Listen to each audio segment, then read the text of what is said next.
PES to evolve, we felt that it had to go back to the very roots of the beautiful game, which is easier said than done as it turned out to be a huge challenge. So what was it that we focused so much of our efforts on?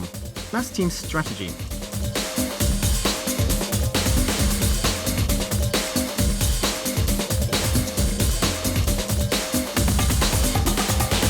First thing we've done is to overhaul our AI.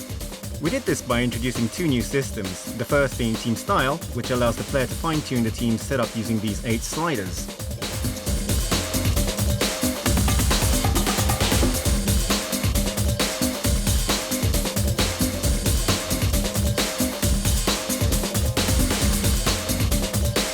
Let's see what happens if we mess around with player support. Move it towards 100, which is max, and the players will move ahead of the man in possession when waiting for the ball. Move it to 0 and they will all drop back behind him.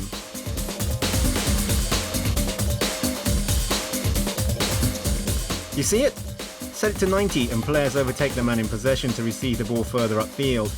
Tactical changes take effect immediately, and that is something we worked very hard on.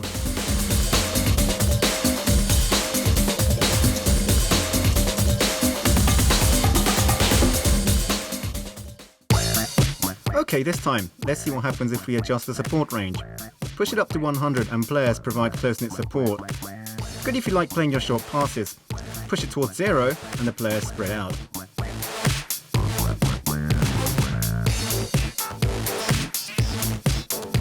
We've set it to 10 this time.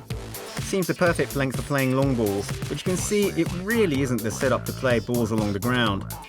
It's always best to experiment to find your own level.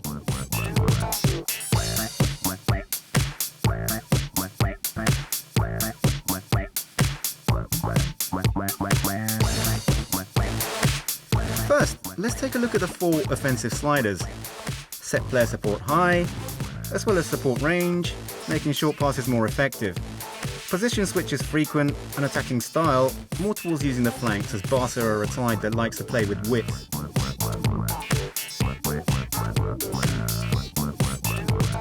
Now, onto the 4 defensive ones. Pressing high, defensive line also set high, as is compactness. Finally, defensive strategy. You can either defend in a single line across the pitch, or get players to cover each other as required. We think the former is more Barca.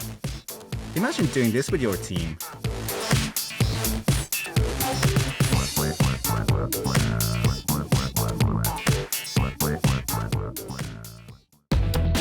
Now, on to the second of the major additions, which are the cards, of which playing style cards are the most significant. While these cards give players a unique edge, it won't boost their parameters in any way, but they certainly provide you with more tactical options.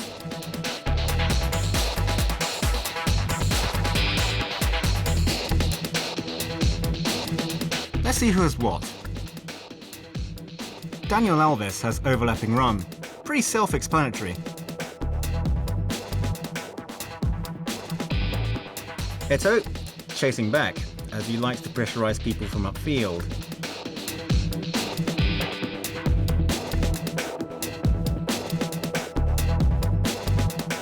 Henry likes to shoot across goal inside the 18-yard box, so cut-back pass.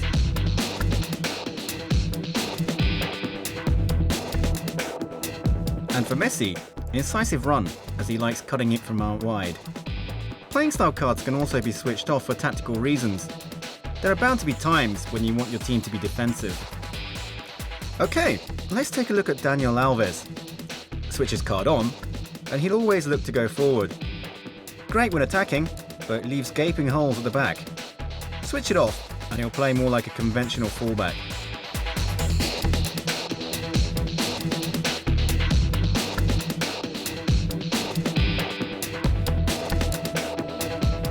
In PES 2010, there's a huge range of tactical cards.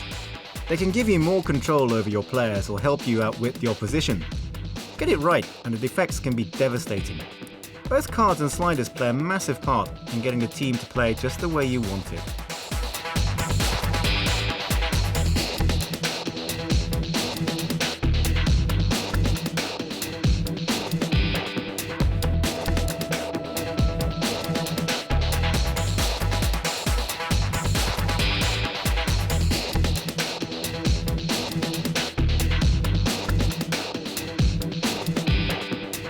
So these are some of the ways in which PES is evolving.